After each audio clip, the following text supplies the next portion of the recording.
Bonjour à tous, aujourd'hui on se retrouve pour une nouvelle vidéo de couture et pour faire suite à la série un peu sur les pantalons, notamment j'ai abordé plusieurs types de poches.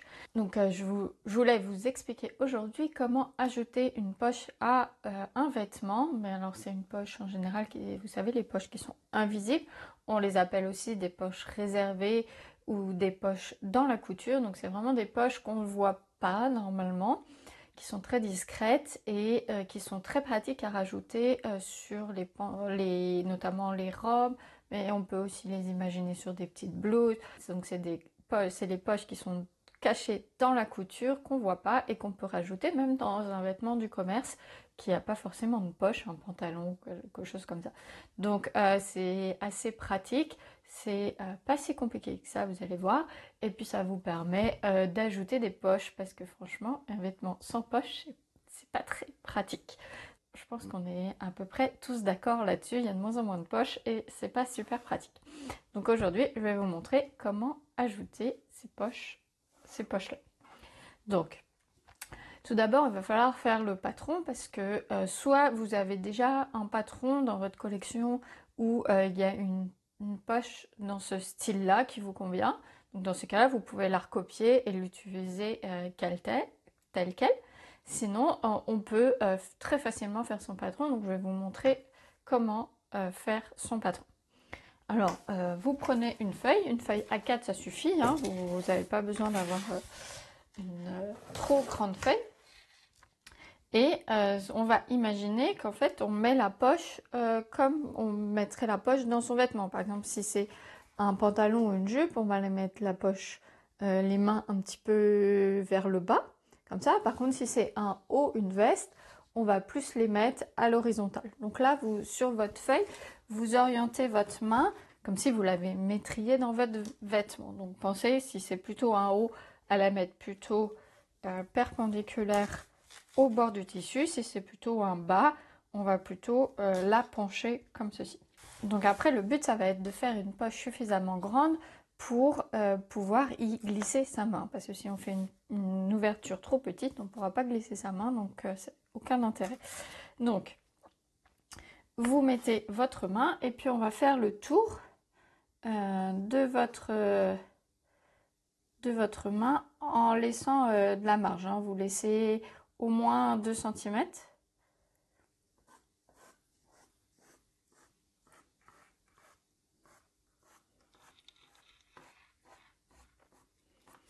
Donc voilà. Donc on va avoir une sorte de sac de poche comme ça. Au niveau des extrémités là, il faut être perpendiculaire au bord de son tissu. Hein, si vous êtes, pour que ça soit, faut avoir sur 2 cm à peu près, être bien perpendiculaire. Il faut vérifier que l'ouverture de votre poche est bien supérieure à... On dit qu'il faut que l'ouverture fasse 15 cm, donc si on enlève les marges de couture, il faut minimum qu'elle fasse 16 voire 18 cm. Mais ça va dépendre de la largeur de votre main. Moi j'ai une toute petite main, mais si vous pouvez mesurer votre main et puis rajouter au moins 4 cm, donc la partie la plus large de votre main, et rajouter 4 cm. Donc il faut bien prendre une grande largeur, et puis après voilà, vous faites... vous laissez, alors moi j'ai laissé largement 2 cm.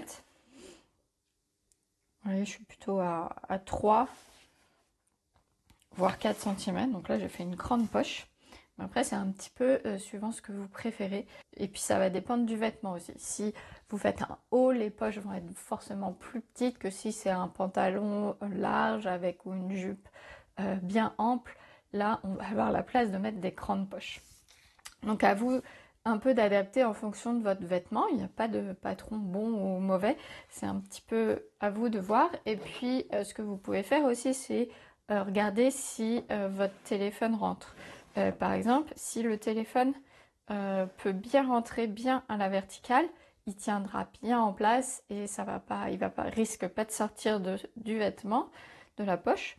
Alors que si il peut juste rentrer comme ceci, si par exemple j'avais fait une poche juste comme ça, et ben là, il risquerait de sortir, surtout si c'est une poche pour les jambes. Une fois qu'on marche, on peut être amené en marchant à ce que la poche se relève un peu, et du coup ça risque de faire sortir le téléphone, c'est pas forcément ce qu'on veut.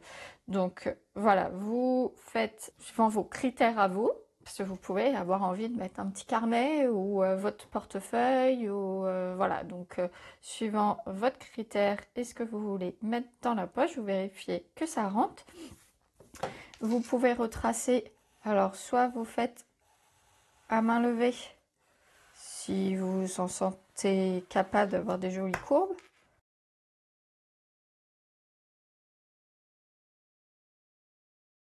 Soit vous pouvez utiliser des règles perroquet pour avoir des arrondis un peu propres.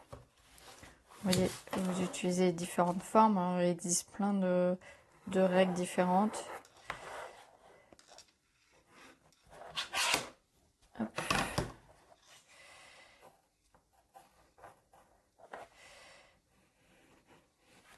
Vous pouvez vous aider comme ça à retracer une forme. Bon, après, ça va être dans la poche, donc on va pas forcément le voir. Et à ça, il va falloir qu'on vienne ajouter 1 cm de marge. Partout, on vient rajouter 1 cm et on retrace la forme. Si vous n'avez pas vu ma vidéo sur les marges de couture, je vous invite à aller la voir. Je vous la mets en description ici. Et ça vous permettra de bien comprendre comment ajouter des marges de couture à son patron et de vous expliquer comment faire et puis pourquoi. Si vous voulez le faire, surtout pour les arrondis par exemple, on peut remettre des repères comme ça et puis rajouter sa marge de couture. Mais si vous voulez plus de détails là-dessus, je vous invite à aller voir directement la vidéo. Voilà, donc on vérifie qu'au niveau de la largeur de sa poche, on a bien les 2 cm nécessaires de marge de couture. Et qu'on arrive bien à rentrer sa main. Ici, ça va, je suis large, j'ai une grande poche. Et on rajoute les marges de couture. Donc après, vous pouvez découper votre patron. Avant de découper, vous pouvez marquer le droit fil de votre poche. Hop.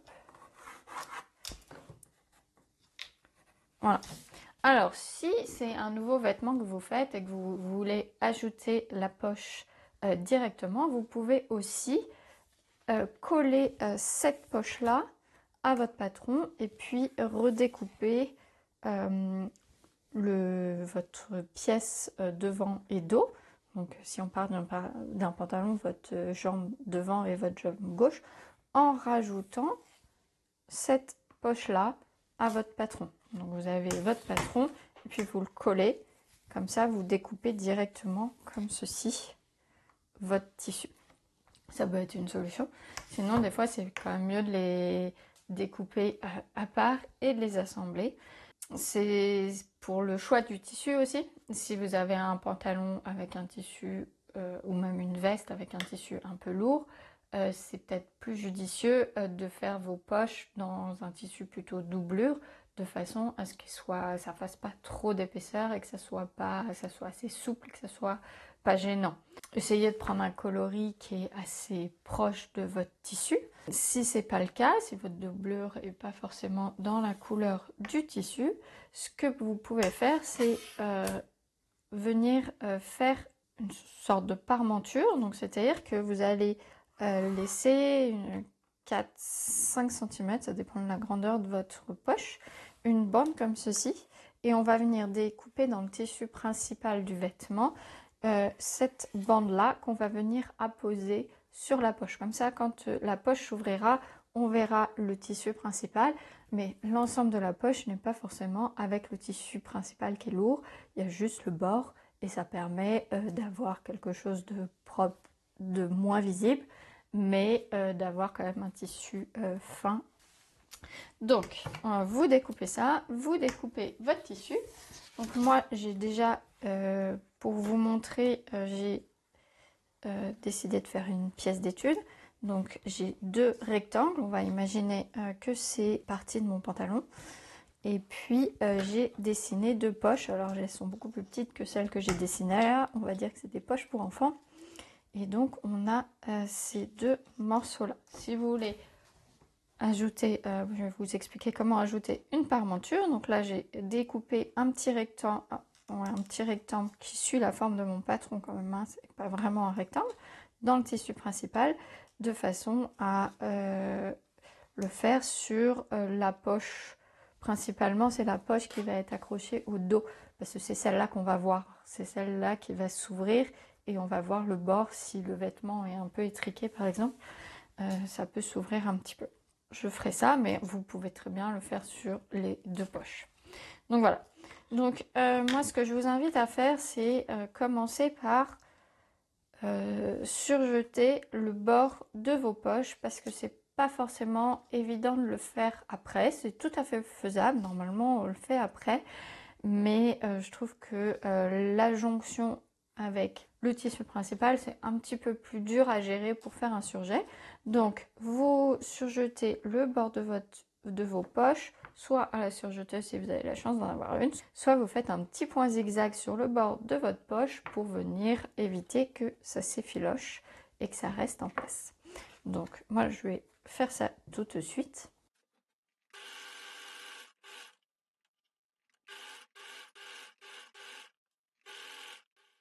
Donc je suis venue surjeter le bord de mes poches pour pas que ça bouge. Et maintenant on va pouvoir, alors si vous voulez mettre une petite parmenture, vous pouvez la positionner comme ça et puis faire un point zigzag ici pour venir maintenir la parmenture. Donc, comme ceci. Donc on prend un fil ton sur ton, hein. Moi j'ai pris un fil coloré, mais vous pouvez, pour vous montrer, mais vous pouvez coudre au bord de votre tissu de façon à ce que ça ne s'effiloche pas et que ça se maintienne bien correctement.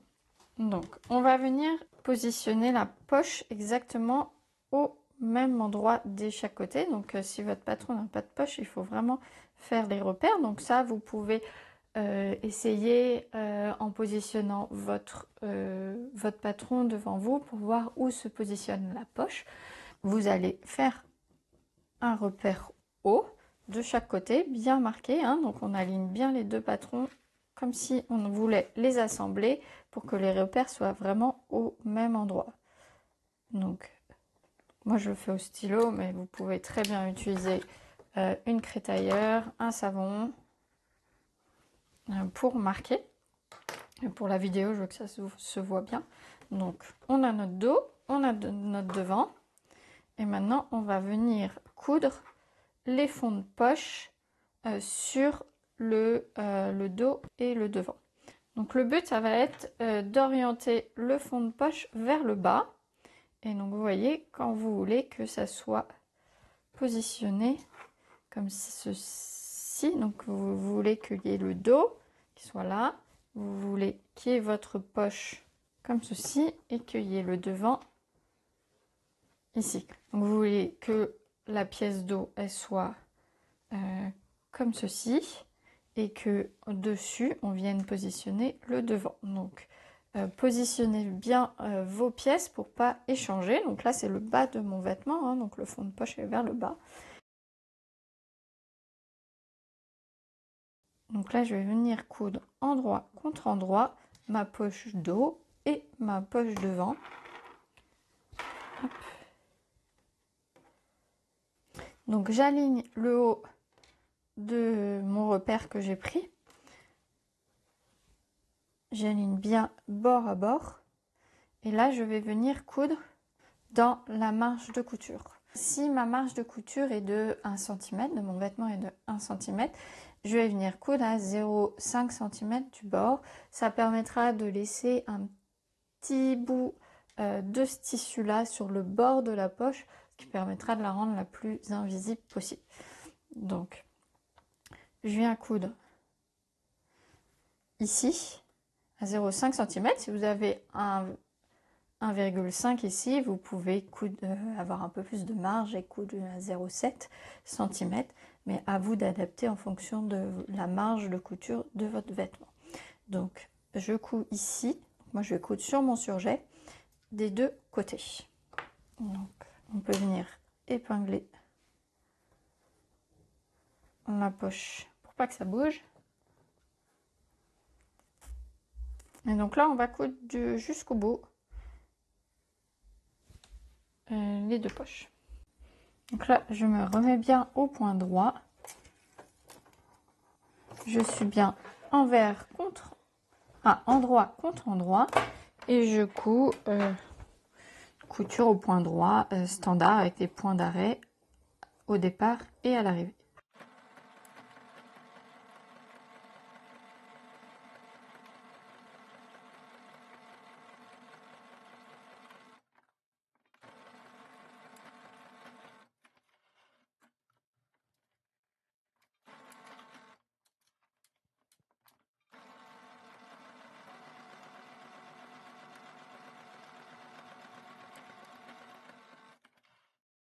Maintenant qu'on est venu coudre nos poches sur nos devants et nos dos, maintenant il va falloir passer au repassage pour bien ouvrir la poche des deux côtés pour que ça soit bien ouvert vers l'extérieur. Comme toujours en couture, c'est important de repasser, de presser pour avoir de jolies coutures. C'est ce qui fait qu'on a un travail assez propre. Faire la même chose sur le devant. Donc voilà. Donc maintenant qu'on a nos deux poches, on peut venir faire une surpiqûre ici, assez proche du bord, donc dans la couleur de votre tissu de poche là, de façon à ce que le tissu reste bien le long de la marge de couture. Bon, ça c'est optionnel, c'est pas forcément obligatoire, donc vous pouvez venir faire une petite couture ici de façon à ce que ça se tienne bien en place des deux côtés, mais surtout sur le devant parce que c'est celle-là qui va tendance à avoir à ressortir. Et ensuite, une fois qu'on a fait cette surpiqûre, sous-piqûre si on veut, on va venir positionner nos deux pièces ensemble. Donc normalement, si on a fait les choses proprement, les deux poches se superposent sans problème. Et on vient bien positionner nos pièces. Alors là, on va assembler le devant et le dos. Donc là, hein, on est d'accord que je suis endroit contre endroit. Je suis endroit contre endroit. Et je vais venir assembler jusqu'à 2 cm du haut de ma poche. Le haut de ma poche, il est là. Donc je vais venir ici. Et ici.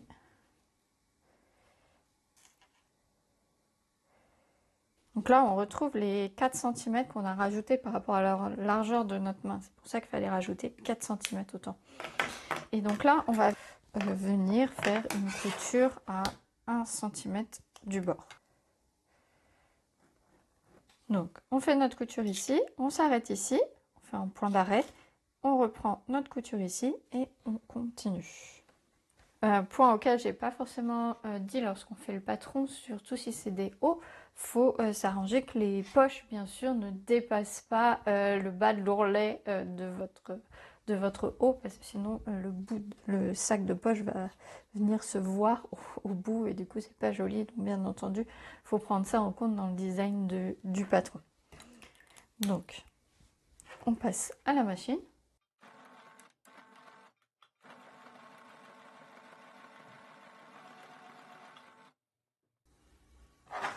Donc là, si on a plusieurs épaisseurs, on peut s'aider d'une petite pointe pour être sûr que ça passe correctement.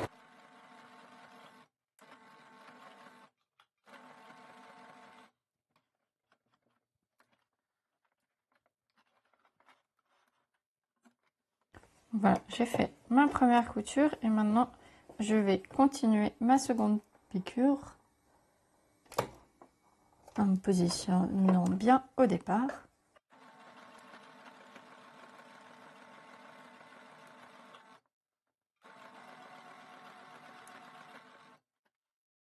Je suis venue faire ma piqûre ici. On commence à voir l'entrée de la poche, donc vous voyez ici. mes points d'arrêt là sont pas bons.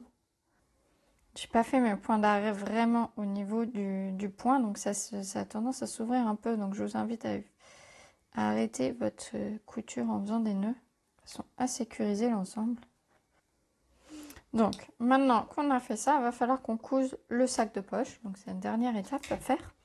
Alors pour coudre le sac de poche, on va le coudre à 1 cm du bord. Donc notre marge de couture qu'on a prise tout à l'heure pour faire le patron. Donc on n'hésite pas à, vous pouvez mettre vos repères si vous n'avez pas l'habitude, vous pouvez tracer la ligne de couture si ça vous aide, mais toujours est-il qu'ici il va falloir qu'on vienne commencer exactement sur la ligne de couture qu'on vient de faire, de façon à ce que l'intersection soit propre. Et donc on coud ici à 1 cm du bord de notre poche. Et pareil, là, on va venir s'arrêter à 1 cm du bord de notre poche. Donc on s'arrête vraiment sur la ligne, on ne dépasse pas, de façon à bien sécuriser. Puis on fait tout le tour. Donc là, il faut vraiment être bien précis. C'est la difficulté. Et donc, on y va. On n'oublie pas son point arrière.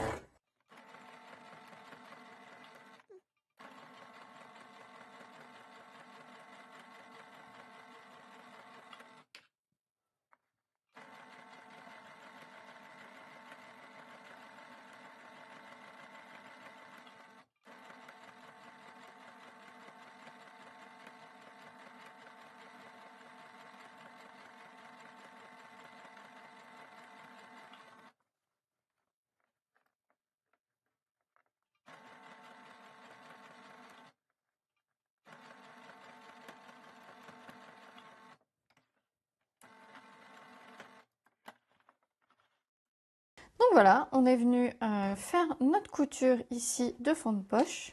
Alors, si vous ne l'aviez pas fait, vous pouvez surjeter le bord de votre poche. L'avantage de le faire après, c'est que du coup, les deux morceaux sont pris d'un seul tenant. Donc ça fait encore plus propre. Mais vous voyez bien qu'ici, pour arriver ici, c'est un petit peu plus compliqué. Et du coup, c'est un petit peu plus dur. Et puis, ce que j'avais pas fait, c'était aussi de surjeter le bord ici. Ça peut être bien le faire avant parce qu'après c'est un petit peu compliqué. Donc voilà, donc bien entendu comme souvent dans la couture, il y a plusieurs façons de faire pour arriver au même à un résultat satisfaisant. Donc ici je vous ai montré une technique que je trouve assez simple à mettre en place. Bien entendu, il y a d'autres techniques, notamment ici, pour pouvoir ouvrir les coutures en venant biseauter ici son tissu. Voilà, je suis bien consciente que ça ne couvre pas toutes les techniques, mais ça vous permet quand même de rajouter des poches assez facilement. Donc voilà, donc si je vous montre, donc ici on a vraiment, on voit vraiment rien. Donc là on a notre poche ici. Et puis même si elle s'ouvre un peu parce que le tissu tire un peu, comme ici j'ai mis une parmenture, ben ça ne se voit pas. Et c'est vraiment assez propre. Donc voilà, donc ici bon, j'ai une toute petite poche, hein, je passe pas ma main. Mais si j'avais fait le patron que je vous avais montré, normalement je passe la main sans problème. Donc voilà, j'espère que ça vous permettra de rajouter assez facilement des poches aux vêtements, peut-être du commerce que vous avez qu'en n'avons pas. Donc ça peut être sympa de le faire, c'est assez rapide à faire. Et puis, faut pas hésiter à faire son patron sur une feuille cartonnée parce que ça peut être quelque chose que vous pouvez le réutiliser assez régulièrement. Peut-être adapter un petit peu la forme. Ici, si par exemple, si vous avez une jupe et qui suit le galbe des hanches, et ben peut-être qu'il va falloir arrondir un petit peu ici de façon à suivre le patron. Mais globalement, vous pouvez réutiliser ce patron pour différents vêtements. Et puis, il suffit de découdre pour les vêtements du commerce, il suffit de découdre un peu plus long que la longueur de votre poche et puis de refaire exactement les mêmes étapes. Donc, si vous avez apprécié la vidéo, n'hésitez pas à mettre le petit pouce en l'air, ça montre à YouTube que mon contenu est intéressant. Et puis n'hésitez pas, si vous avez des questions, à les poser en commentaire, je vous réponds toujours. Un grand merci à tous ceux qui me soutiennent, que ce soit sur Ko-fi ou en me laissant des messages en commentaire ou autre. Et puis si vous voulez continuer à voir mes vidéos, n'hésitez pas à vous abonner, ça vous permettra d'avoir des notifications chaque vendredi pour la sortie de la nouvelle vidéo. Donc en attendant, moi je vous souhaite une belle journée et vous êtes bien.